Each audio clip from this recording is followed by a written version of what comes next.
Livro Ensina-nos a Orar. Autor Billy Pinheiro. Capítulo 1. O que a oração não é? Aprendendo com Jesus, Jesus estava orando em certo lugar. E quando terminou, um dos seus discípulos lhe pediu: Senhor, ensine-nos a orar como também João ensinou os discípulos dele. Lucas 11:1. Este discípulo, e certamente também os demais, viu que Jesus era alguém que sabia como se dirigir ao Pai em oração, e pediu para aprender. Não seria esse um pedido que também deveríamos fazer ao Senhor? Não importa quantos anos passem, quantas experiências tenhamos, com certeza ainda não sabemos orar como deveríamos. Conforme Paulo nos lembra em Romanos 8:26, Jesus então começa a ensinar aos discípulos sobre a oração. Veja o que Mateus registrou. E quando orarem, não sejam como os hipócritas, que gostam de orar em pé nas sinagogas e nos cantos das praças, para serem vistos pelos outros. Em verdade lhes digo que eles já receberam a sua recompensa. Mas ao orar, entre no seu quarto e fechada a porta, ore ao seu Pai, que está em secreto. E o seu Pai que vem em secreto lhe dará a recompensa. E orando, não usem vãs repetições como os gentios, porque eles pensam que por muito falar serão ouvidos. Não sejam, portanto, como eles, porque o Pai de vocês sabe o que vocês precisam, antes mesmo de lhe pedirem. Mateus 6:5-8. Não ore com o objetivo de ser visto pelas pessoas. A primeira coisa que Jesus faz ao falar sobre a oração, em resposta à pergunta dos discípulos, é explicar o que ela não é, orientando os discípulos a evitar certas práticas. Antes de apresentar aspectos positivos do que os discípulos deveriam praticar na vida de oração, Jesus destaca o que eles não deveriam fazer. O primeiro deles, como mencionado em Mateus 6:5, é: E quando orarem, não sejam como os hipócritas, que gostam de orar em pé nas sinagogas e nos cantos das praças, para serem vistos pelos outros. Em verdade lhes digo que eles já receberam a sua recompensa. Muitos de nós podemos cair no erro de orar, buscando a aprovação dos outros, alimentados pelo orgulho e vaidade. Os hipócritas buscavam esse reconhecimento, orando publicamente para que as pessoas os vissem. Jesus ensina que a oração deve ser um ato pessoal e secreto, direcionada a Deus, que vê o que está em secreto e recompensará aqueles que oram dessa maneira. Os hipócritas já receberam sua recompensa dos homens. Que o Senhor nos livre dessa situação. Não use de vãs repetições. Jesus disse aos discípulos para não usarem de vãs repetições.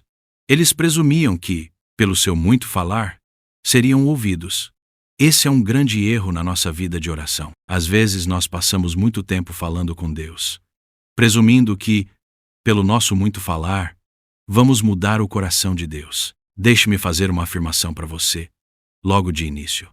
Você não muda o coração de Deus. Embora a palavra do Senhor muitas vezes diga que Deus se arrependeu, que Ele iria fazer algo, mas depois fez outra coisa, ainda assim nós não mudamos sua vontade. O que precisamos é nos alinhar à vontade de Deus. E então, proferir isso em oração, para que a resposta de Deus venha a nós. Deixe-me fazer uma pergunta. As suas orações são respondidas? Se você é um filho de Deus, você precisa ter suas orações respondidas. Essa é uma marca de um filho de Deus. Ele ora ao Pai e o Pai responde. Eu sinto muita alegria em ver que muitas das minhas orações são respondidas, aliás, todas. Mesmo que seja um não, é Deus respondendo minha oração. Algumas vezes eu aguardo a resposta de Deus e persevero, porque eu sei pela fé que Deus já me respondeu. Apenas a resposta ainda não chegou. Mas vai chegar, percebe? Às vezes achamos que a oração é uma forma de implorar a Deus, e que Ele fica lá, relutando em nos responder. Então nós pedimos, e batemos na porta dele, imaginando que vamos convencer de que ele tem que fazer alguma coisa. Outras vezes, achamos que a oração é simplesmente fazermos um relatório dos nossos problemas para o Senhor. É claro que podemos colocar a nossa ansiedade diante do Senhor pela petição, pela oração, pela súplica, mas isso não deveria significar relatar os nossos problemas diante de Deus como uma murmuração. Certamente você já deve ter passado por essa situação. Imagine que alguém da sua família, ou você mesmo, esteja enfermo. Então você chega para Deus e começa a dar um tipo de boletim médico para o Senhor daquela situação, como se Deus não soubesse. O problema é que isso só enfraquece a sua fé. Aliás, quanto mais você fala dos seus problemas, mais sua fé se enfraquece. Em vez de falar da enfermidade, fale daquilo que aumenta a sua fé. Fale daquilo que Jesus fez na cruz. Por exemplo, declare: Senhor, Tu levaste as nossas enfermidades. Pelas Tuas pisaduras, nós fomos sarados.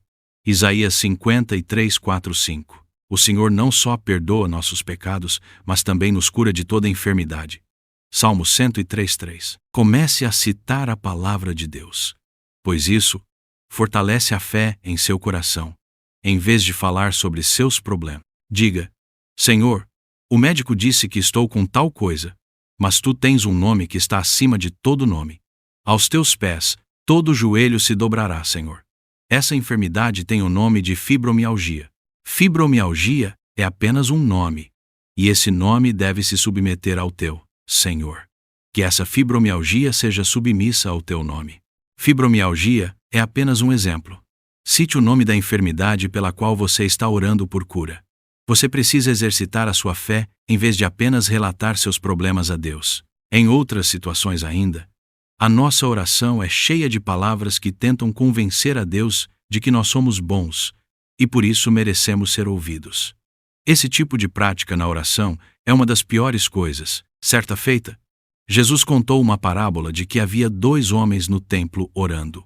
Um era publicano e o outro era fariseu. O fariseu ficou em pé e orava de si para si mesmo, desta forma: Ó Deus, graças Te dou porque não sou como os demais homens, roubadores, injustos e adúlteros, nem ainda como este publicano.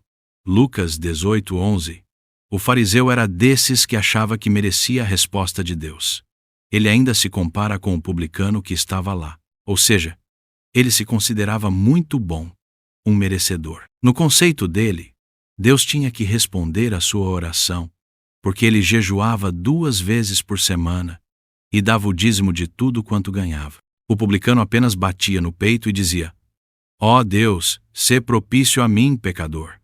E Jesus disse que foi o publicano quem saiu dali justificado diante de Deus. Às vezes achamos que orar significa convencer a Deus de que merecemos. Pensamos que orar é persuadir as pessoas de que somos espirituais. E acabamos nos colocando na posição desse fariseu. Achamos que temos que falar palavras para os outros que estão ouvindo ao redor, principalmente quando estamos em reuniões públicas de oração. Nossas palavras parecem querer impressionar aos outros. Jesus vai corrigir a mente dos discípulos naquilo em que eles estavam errados, antes de falar o que era certo. E nós também precisamos observar isso. Reflita por um instante. Como estão as suas orações? Já dei aqui alguns exemplos do que não é orar.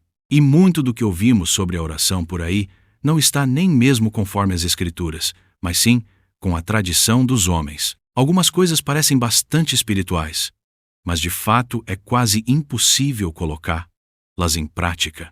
Murmuração versus palavras de fé. Como disse há pouco, muitas das nossas orações são, na verdade, meras murmurações diante de Deus. Quero lembrar a você de que o livro de Provérbios diz que tanto a vida quanto a morte estão no poder da língua. Provérbios 18, 21. Isso vale até mesmo nas nossas orações. Às vezes, em vez de trazer bênção sobre nós, elas trazem maldições. Nossas palavras podem produzir vida ou morte. E nós precisamos estar alinhados com a palavra de Deus, pois precisamos orar conforme sua palavra. Em vez de falarmos coisas que vão enfraquecer a nossa fé, devemos orar segundo as Escrituras. Só então vamos encher o nosso coração de fé, pois oraremos conforme a vontade de Deus, e a resposta virá. Jesus falou para os discípulos: E orando, não usem vãs repetições como os gentios, porque eles pensam que por muito falar serão ouvidos. Mateus 6:7. Deixa-me falar outra coisa que aprendi ao longo dos anos. Não há nenhuma virtude em orações demoradas. Não se iluda quanto a isso, de forma alguma. A verdadeira virtude está em orar conforme a vontade de Deus e com o coração correto.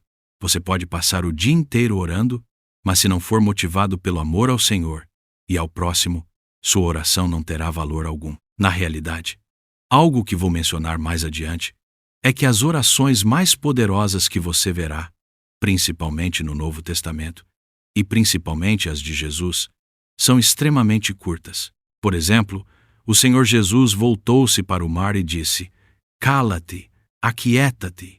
E o mar parou. Ele disse a Lázaro: "Vem para fora." E Lázaro saiu. Não é interessante? Quando percebi essas coisas, minha forma de orar mudou. Posso afirmar com todo o coração que comecei a obter muito mais respostas, porque estava mais alinhado com a vontade de Deus, conforme o que a palavra de Jesus nos ensina. Às vezes caímos na armadilha de achar que é pelo nosso muito falar que Deus nos ouvirá. Certa feita, uma pessoa fez um comentário comigo: "Minha dificuldade na oração é não conseguir encher o tempo." Não tenha essa preocupação. Apenas tenha um relacionamento com Deus. Não é por falar muito que você será ouvido, mas sim pelo seu coração e sua posição correta diante de Deus. Talvez você diga a si mesmo: "Vou separar 1 hora para a oração." E quando chega o momento de oração, você ora por tudo que lembrou e termina a sua lista de pedidos. Você olha no relógio, deu 5 minutos e você pensa: "E agora?" Não é isso? Não deveria ser assim. Mas simplesmente você deveria estar em relacionamento com Deus. E por aquilo que vier ao seu coração, qualquer encargo que seja, você simplesmente ora. Houve um pregador muito conhecido em sua geração chamado Moody, um avivalista, que Deus usou tremendamente na história da igreja. Ele ganhou mais de 500.000 pessoas para Jesus. Era muito disciplinado. Sabe o que ele fazia? Gastava apenas 45 minutos por dia lendo a Bíblia, estudando-a e orando. Aí você pergunta: mas só isso? Era do meio-dia ao meio-dia e 45 todos os dias. E o restante do tempo estava dedicado às atividades do Senhor no ministério, na pregação, etc. Eram apenas 45 minutos, mas rigorosamente todos os dias. O que realmente importa não é o tempo em si, mas a maneira como oramos. Resumindo o que escrevemos até aqui, não ore com o objetivo de ser visto pelas pessoas, não use de vãs repetições, não caia no engano de ter orações cheias de palavras que tentam convencer a Deus de que somos bons e por isso merecemos ser ouvidos. Não use de murmuração nas orações, ao contrário. Use palavras de fé e não há nenhuma virtude em orações demoradas. Portanto, reflita sobre isso por um instante antes de passar para o próximo capítulo.